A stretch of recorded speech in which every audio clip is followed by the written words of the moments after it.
Hey, most of you know that I'm on the road a lot this summer, so we've taken a hiatus from the BattleCries. We keep running stuff. This week's special is we're going to do Q3 media, some of the top media hits I did during the third quarter of the year. I hope you enjoy it.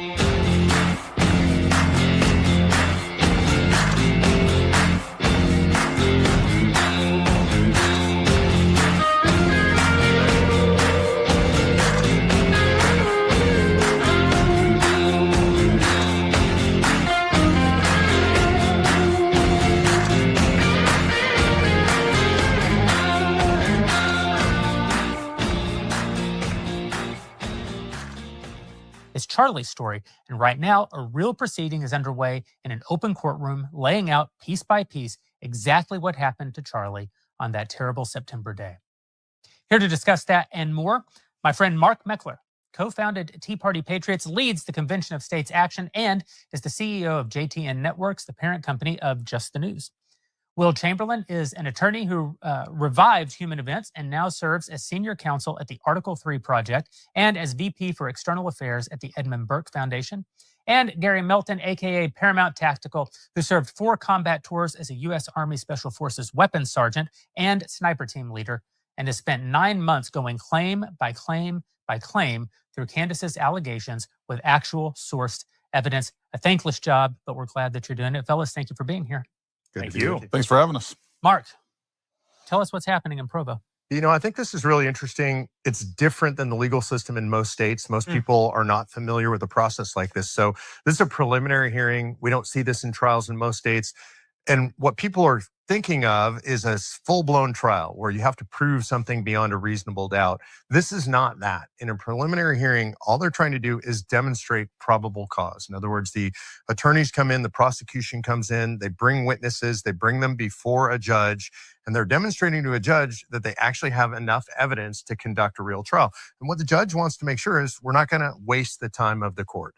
And it's not a sham proceeding. It's not a fake proceeding. These are real charges with real evidence behind them. I think it's a great summary methodology, though. I wish more states used it because I do think it separates the wheat from the chaff and the real cases from the fake cases. And I think for the public, if you're watching this and you're concerned about this case, this is a way for you to get the summary of the case, the base evidence, the base facts in hand very quickly. Does the defense also present evidence in this hearing?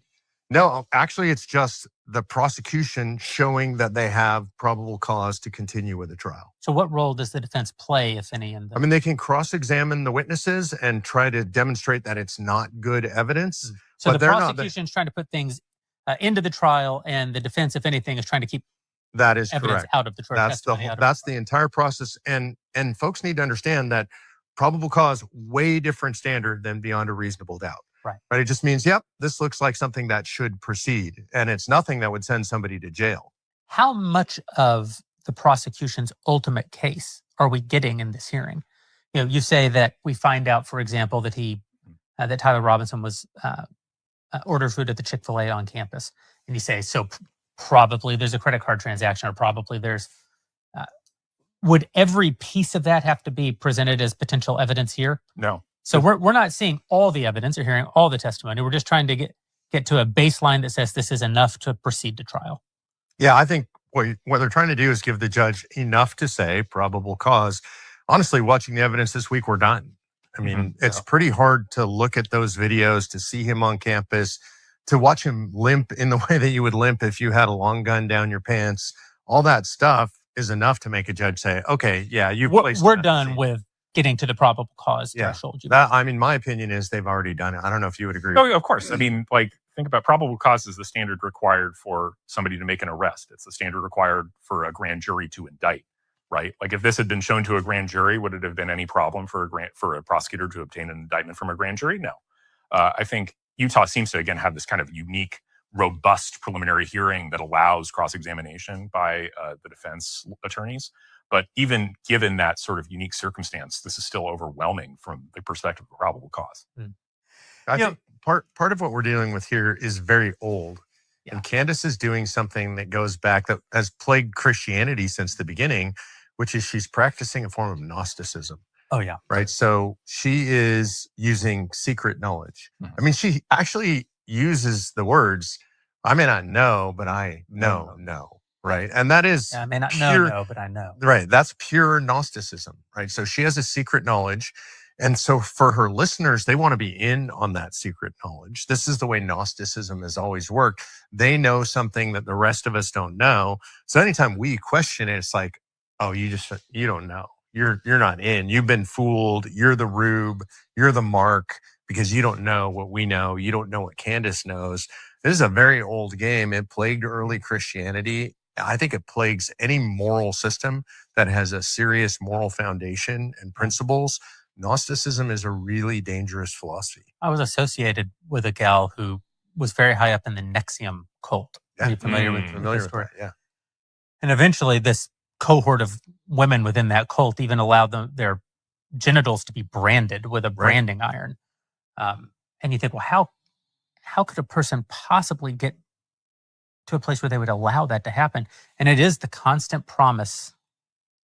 You're being constantly brought along this Gnostic journey toward inner acceptance or inner knowledge. Ultimately, where if you just continue along, taking the steps, and eventually they can take you places that you would never, in your rational mind, have allowed yourself to go. Yeah, you know what? We have friends that we've actually lost to this that are not friends anymore, that became Candace acolytes, and you can't reason with them. There's literally, you're dealing with this online constantly. You are as well. And when I'm going back to the ballistics discussion, right? Yeah. And all these people, that's impossible. This guy, it couldn't have been this gun. And I was so frustrated because my wife came to me one day and said, well, our friend so-and-so says this gun couldn't have done this. I'm not your level of expert, but me and a little AI, like it's pretty obvious. Yeah. No problem to be a 30-06. And so I did the ballistics analysis. I produced an entire report. I sent it to her and she said, I know when people are lying, there's nothing you could say that would convince me. Yeah. It's like, and that's what I said to my wife, like, I don't know what to do with that. Don't ever tell me what this woman says ever again. It's a waste of time. I don't want to deal with it. Well, there's a delta between our perception on X and what's going on social media in reality. And it's a lot less than we think. And I think, to me, it was like the Thomas Massey primary spelled it out for me. It's like, if you look, we're on X, it's like, this guy's going to win big time. Everybody's supporting him. Candace Owen, Tucker Carlson, and he just lost his ass. Yeah. He lost by a large margin. And for an incumbent, yeah. For 7 incumbent, that's a big loss. Right. Yeah. But we gotta mobilize people, and they gotta get as passionate for saving the country and for truth as the people are that are trying to destroy this country, trying to undermine the fabric of our nation, and that is truth. I love what you said, Gary, because that's kind of my sweet spot, which is I'm an activist and I'm involved. That's all I've ever done politically is lead activist armies. And the one thing I tell people is be engaged. Do not be an observer. People will watch a podcast like this and those guys are right. You're awesome. And thank you. Like, we appreciate it if you do that, but not really. We really need you engaged. And that means being in the comments. And that means telling people who are saying stupid things, hey, you're retarded. That's ridiculous. Don't say stuff like that. Don't follow Candace Owens. She's a moron. And I really think, and you're saying it as arrogance, I do think it's mockery, like mocking Candace for what an idiot she is, and the stupidity of the complexity and stupidity of the things that she's saying. If we teach our followings to do that, then we can crush them online, and it's important we do. It's not reality. You say ridicule is the most powerful 100%. Right? Yeah, I think we underutilize ridicule. Having people and institutions who can both speak with our voice and tell us when we're wrong. How we get back to that is going to, I think, will be the life's work of all of us post 2020. I think it'll take the rest of our lives to do anything like it, but I think we have an obligation to do it for our kids and for the future of the country. You just said something so important, which is having a long-term vision. Yes.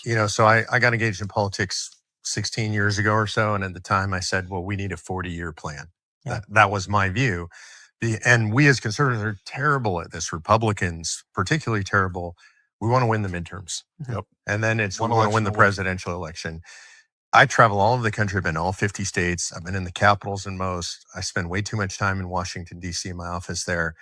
Not one time in 16 years have I had anybody say to me, oh, I have a plan to save the republic. Like, here's what we need to do to save the republic. People tell me how we can win a governorship, how we can win the presidency, get a majority in Congress, how we can pass a particular policy.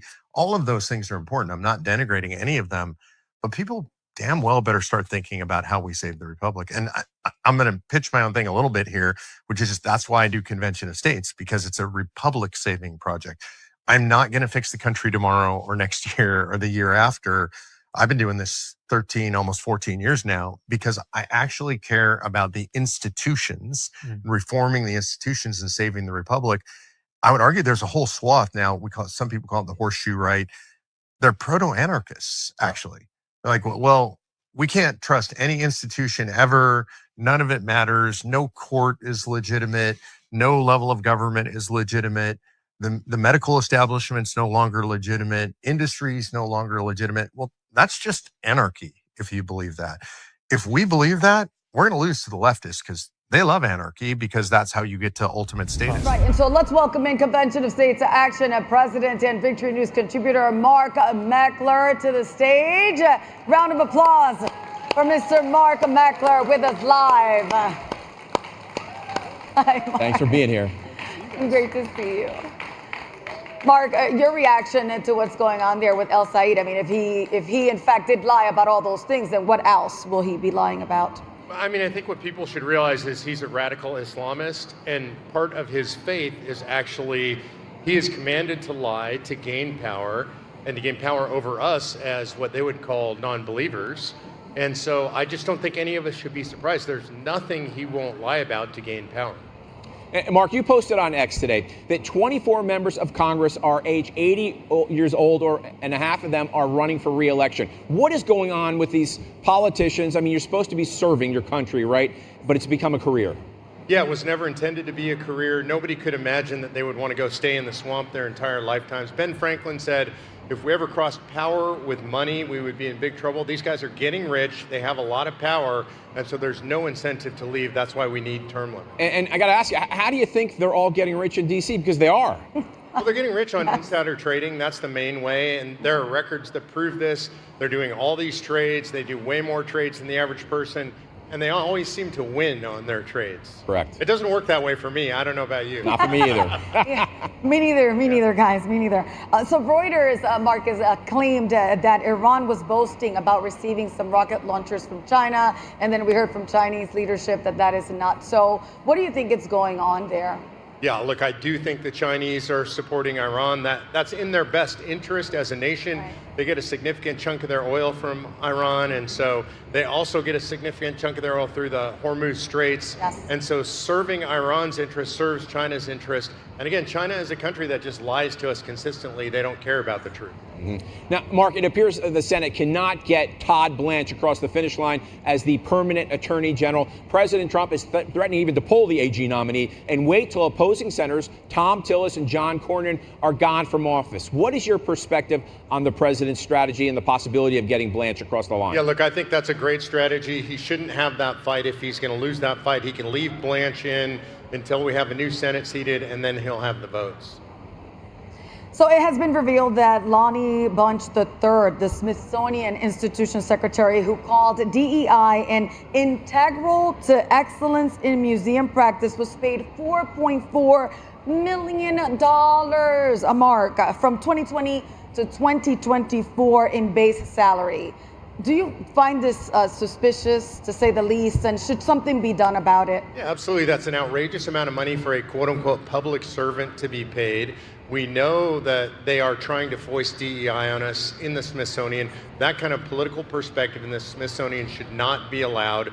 Neither should those kinds of salaries. Absolutely, especially in a place like that, right? Who wants to worry about DEI? Exactly. Mm-hmm. Yes. So, Mark, stay right here. We'll be back with you later on in the program. Absolutely. Yes. All right, time to bring back in Mark Meckler. Mark, what is your reaction and your thought process on what Dr. Fauci did yesterday and Senator Paul's plan? Yeah, I mean, I think the first thing that I would say, and I imagine everybody here feels the same way, it made me angry. Fauci is responsible for the deaths of hundreds of thousands, maybe millions of people in America, and he has some real questions to answer. When you are pardoned like this, You are required to answer the questions. You cannot take the fifth. And I do think they should hold him in contempt of Congress. I wish they would have done it yesterday. They have the authority to do that. They should have taken him away and put him in a jail cell. Ooh, that would have been interesting. Mark, why don't we ask the audience, how many think he should be held in contempt of Congress? Let's hear it. A lot. There it is. That's a vote if I ever heard one, right, Mark? So moving on to something else, Mark, the Spanish city of Ceuta is being invaded by as many as 30,000 illegal Muslim immigrants from Morocco. We hear the Prime Minister is planning to send over the military to try and bring back law and order in that area. What is going on? What should be done? You know, one of my frustrations about this is they're calling it an invasion. And I'm going to push back on that because the Spanish Prime Minister has essentially invited this. I mean, he's been so soft on this, what I would describe as a third world invasion into Spain. He caused this to happen. It's hard to call it an invasion. Yep. Now, you made a few posts online regarding actor Alan Richson about his crazed comments about President Trump. What is your response to that ranting from Hollywood? Look, I expect that kind of ranting from Hollywood, so that didn't surprise me or upset me. What surprised and upset me is he is the featured star in a brand new Angel Studios movie called Runner. And I, for one, will not see that movie, and I, for one, will be boycotting Angel Studios. I don't like them featuring this guy. Wow. Strong point as always, Mark. So what is this we're hearing about Secretary of State Marco Rubio pledging to work with Convention of States? And also, second part to that question is, if for anyone in our audience who does not know what an Article 5 convention is, if you could just explain it to them. Yeah, so I'll start with Article 5 just generally. I was one of the founders of the Tea Party movement, and to my great frustration, after we elected the largest swing class since 1938 in 2010, nothing changed. And so I realized we had to do something different, and that something different is to impose the people's will on Congress and on Washington, D.C. generally.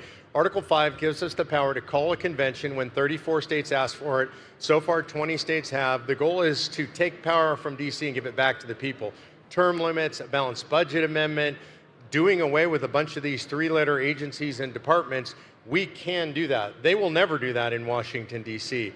And Marco Rubio has been a big fan of this for a very long time. He was one of our first endorsers. He stuck with us through the years as we've built up to 20 states. So we appreciate, we have a lot of support inside the administration. That is fantastic. The next interview here, I asked for. I said, go find Mark Meckler for me, please.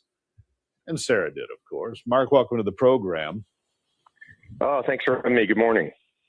Mark is the president of Convention of States Action. And Mark, I think you finally got me full on. It took you a few years, but I think I'm with you. And the reason being is I see so many egregious things happening. So explain to folks, there is an Article 5 Convention of States. It's part of the Constitution. Tell the folks what you're doing and why it's so important. Yeah, well, look, Washington, D.C. is out of control. We see they can't pass the Save America Act. 87% of people support voter ID. Simple things like you can't vote if you're not a citizen. People want a balanced budget. People want term limits. People don't believe in this birthright citizenship madness. But Congress is never going to fix any of those things. It's a hallucination to think they are. We have a chance to do that. Article 5 gives the states the rights to gather in a convention to propose amendments to the Constitution and then ratify those amendments. And that's an end run around Congress and the president, whatever. We don't have to worry about what the folks in Washington, D.C. want. We can impose on them limitations on their power. So if I remember correctly, Mark, and I'm sure you'll correct me if I'm wrong, it takes 34 states to agree to have a convention in the first place. But whatever happens in that convention, it takes 38 states to ratify an amendment. Is that correct? Yeah, that's exactly correct. So the only things that are going to come out of convention are things that the vast majority of people agree upon. And everything I just discussed, by the way, the vast majority of Americans agree upon. They want term limits for Congress. They think Congress's spending is out of control. The vast majority of people think that this birthright citizenship case was insane and that we need to limit that stuff. And so we can get these things done, voter ID, we can get them done through a convention of states. It's just Congress has no incentive to do any of this stuff. So, because I've had misinformation given to me, told that if you call a constitutional convention for an amendment, the only things you can discuss are the things that are on a to-do list, if you will, or a qualified list. How many states have agreed to a constitutional convention at this point? Yeah, so far 20 out of the necessary 34, and I think we're on the precipice right now of state number 21. That's North Carolina. Their House has already agreed. I think their Senate's about to. I think Ohio is very close. That'll be state number 22. So we're moving in on the target. All right, I want to jump right in this, but before I do, I'm used to speaking to you, and there are two very large individuals always behind you, and sometimes they'll bark. Yes. I was kind of hoping that Doc and Winston were coming with you.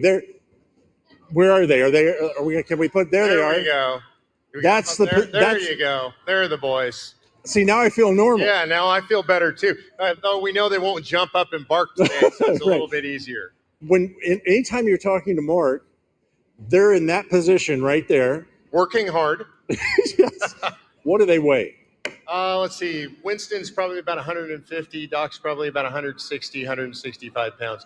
You know, the funniest thing when I travel around the country and I meet people who see me on your show and the other shows on the network here, they don't ask me about me at all. It's always the dogs. And I'm starting to get a little bit of a complex about this. I don't know. I usually ask about your wife as well, Well, and the that's dogs. true. But okay, well, I apologize. How are you, Mark? I'm doing pretty good. How about you? Life's good?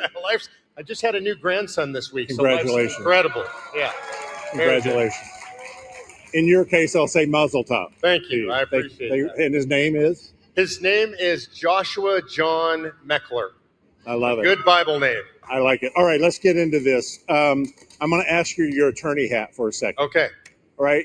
You're an attorney. Once Fauci makes an opening statement and says, I've been slandered, and then he says, I have been forthright in my past testimonies, does that not open the door for follow-ups from the people? Once he makes an opening statement and says, I've been slandered, shouldn't somebody followed up and said, Dr. Fauci, who slandered you? How have you been slandered? Oh, absolutely. I think that line of questioning is now completely open.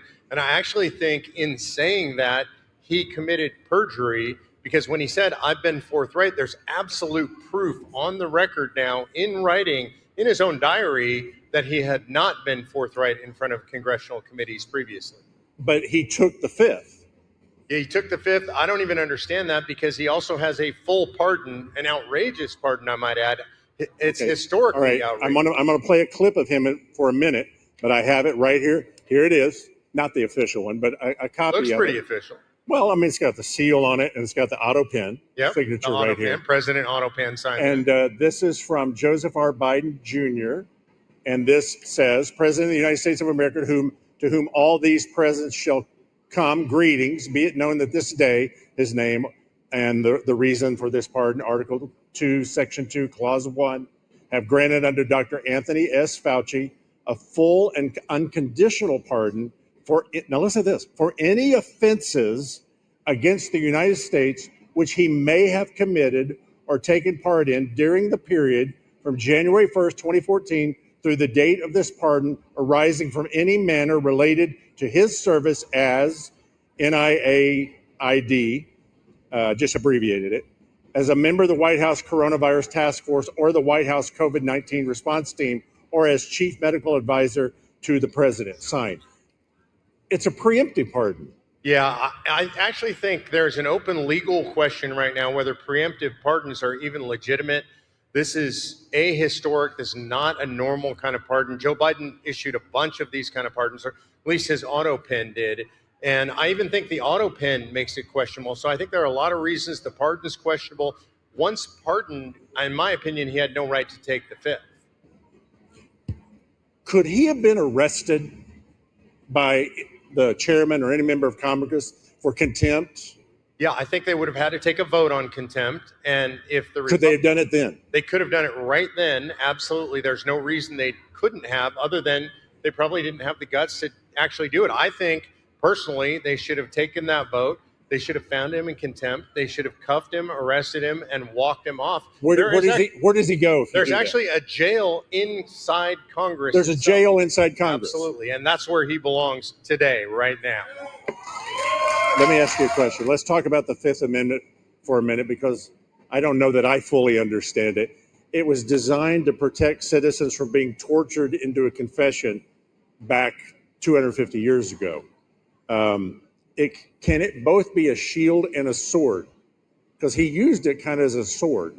Yeah, I mean, look, I think it's appropriate. We don't want people being tortured into confessions. We don't want people being put into impossible situations where they have to incriminate themselves. But what we don't want is for them to be able to prevent justice, to prevent truth seeking from taking place. That's what's going on here right now. It is the cover up of the worst scandal in the history of the United States of America. I think you're right. A lot of people died too. You can't forget that. People were arrested for going to the beach, for going to a football game, for going to church. Now, you became my hero during all that. I mean, he's a hero for a lot of people, but I'm going to tell you why he was a hero for me, is I had a whole thing with a mask. Yeah, it's horrible. I bought one of these like masks that had just mesh, and there was nothing on it, but wire mesh, and I wore it one time, and I would just do it to make people freak out. I love those. Another time I took some LED lights and a battery deal, and I said, no, it's a micro shield. And my kind of guy. The light actually kills it. I love that. But you never wore a mask in the airports. Well, I would go into the airports, and it drove me crazy because there was no law that said you had to wear a mask in the airport. People thought there was, but there was an executive order. There was no law. They would broadcast that. Remember this in the airports? They broadcast it over loudspeakers. Federal law. It's not federal law. And by the way, I travel over 200,000 miles a year. I'm in every major airport in the United States. I never wore a mask in the airport. Nobody ever even hassled me. It was like being in a sci-fi movie. You walk around, everybody else is wearing Why did they hassle me and not you? Never mind. Don't answer that. I don't want to know the answer to that you were one. probably on their list. I don't want to know the answer. You know what? And so I enjoyed it, and I made videos of it everywhere you did. I went. This is a funny story. I was at a political event during that time period, and somebody came up to me and said, "Hey, I recognize you." And I thought, you know, I've been doing politics a long time. I've done a lot of media. I'm not surprised somebody would recognize me. I'm not super famous, but people recognize me from time to time. And he goes, "You're airport guy, aren't you?" And I thought, man, 12 years in politics, and now I'm famous. How'd you start? How'd you start in politics? Accidentally, God put his hand on my shoulder and pushed me into leadership in the Tea Party movement.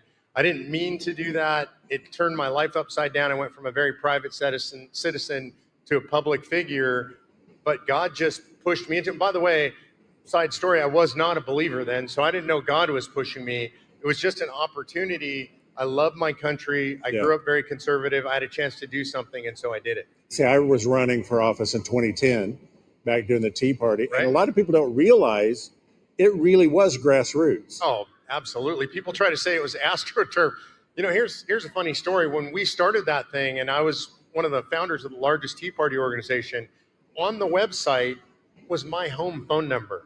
That's how stupid I was and how grassroots it was. And we started getting calls literally from all over the world, all hours of the night, because we just never expected it to be millions of people. And we have that number if you want us to put it up on.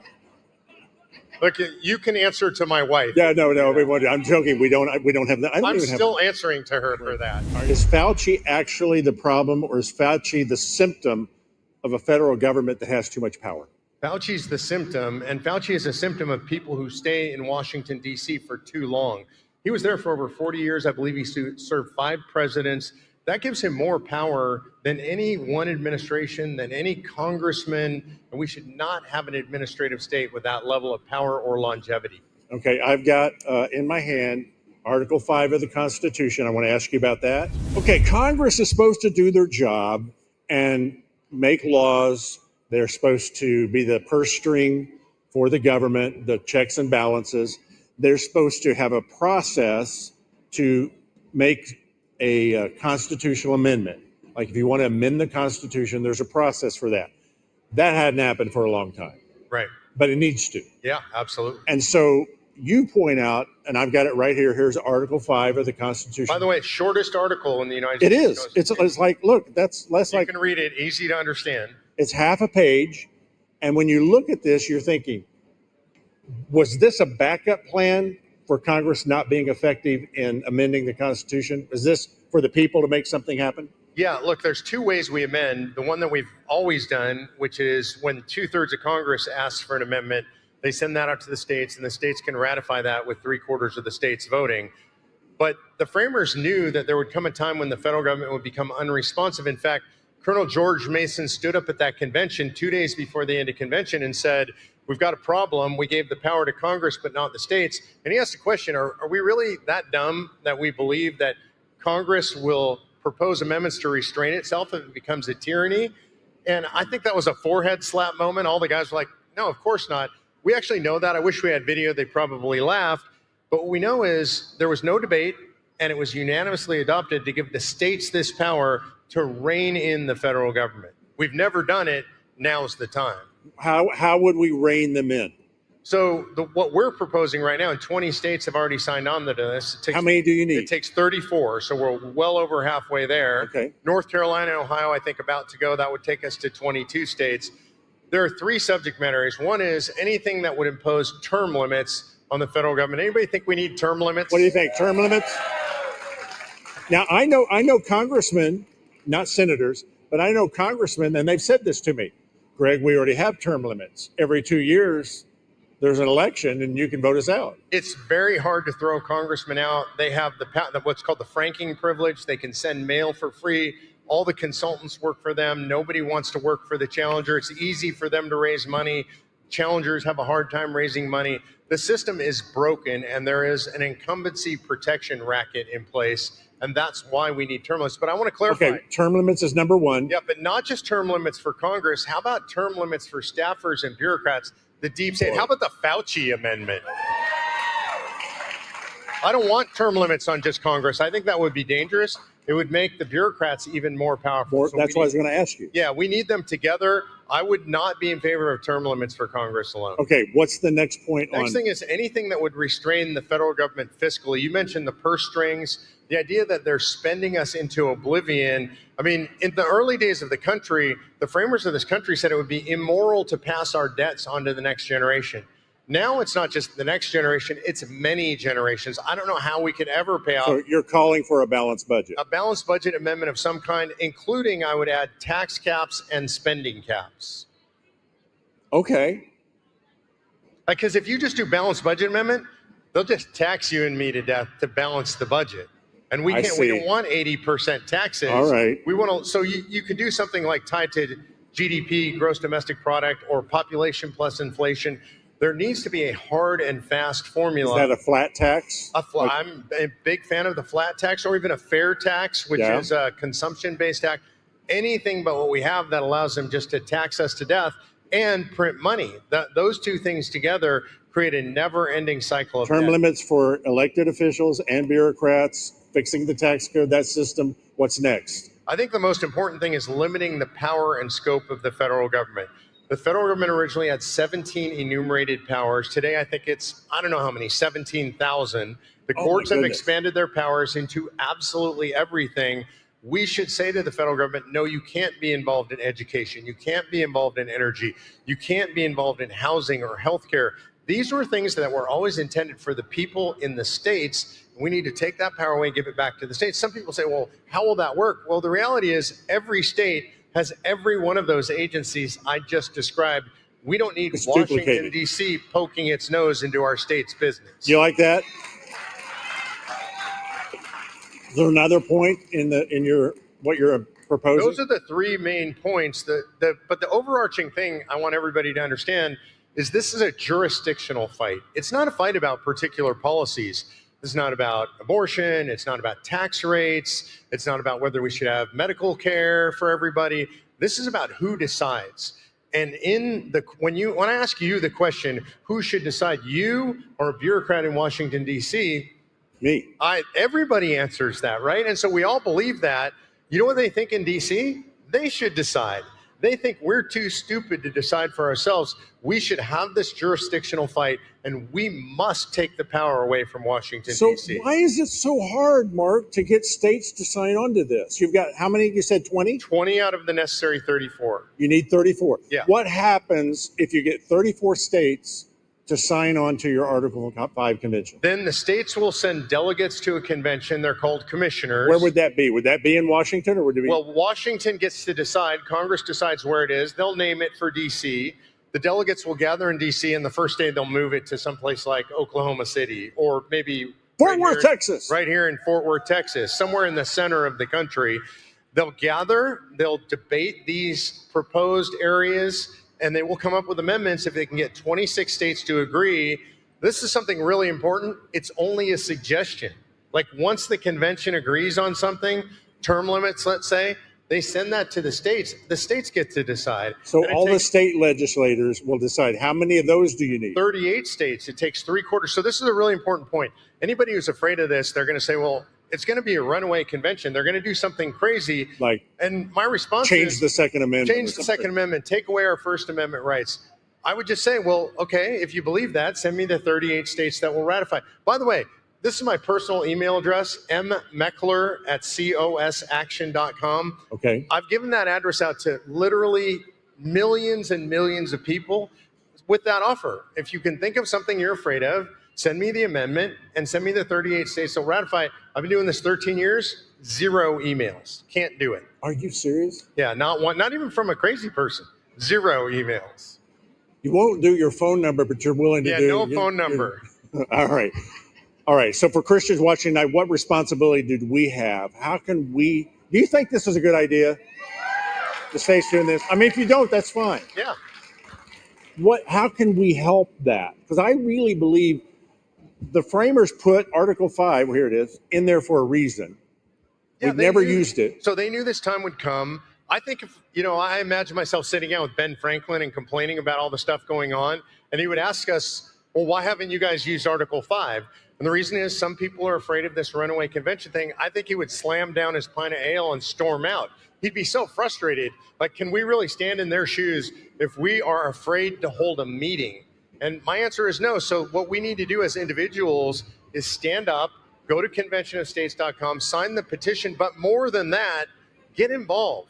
And we do a lot of stuff. We fight for pro-life issues in the legislature, Second Amendment, election integrity, anything that you can think is conservative. If you want to be in the fight, then, and you're here because you want to be in the fight, then go there, sign up, volunteer. I guarantee you our teams will put you to work and you will find the best friends you've ever made in your life. Okay, so you got 2 more that possibly coming on. That'd be 22. You need to be at 34. 34, yep. And I think we have probably 6 lined up next year in the next session, 2 more this session, Ohio and North Carolina, I'm hoping for. If you know folks in North Carolina, right now is the time. That's on the cusp. Ohio will probably happen later in the year. Next year, we got another 6 states probably. All right, Mark, I cannot thank you enough for coming. He came here just for this, and I thank you so Absolutely. much God bless for taking the time to do that. Listen, get involved in your state. I appreciate, Mark, your thoughtful perspective, your passion for helping Americans better understand the Constitution. Now, to you viewers, to learn more about Convention of States, its mission, and ways to become involved, be sure to visit their website, follow Mark across social media.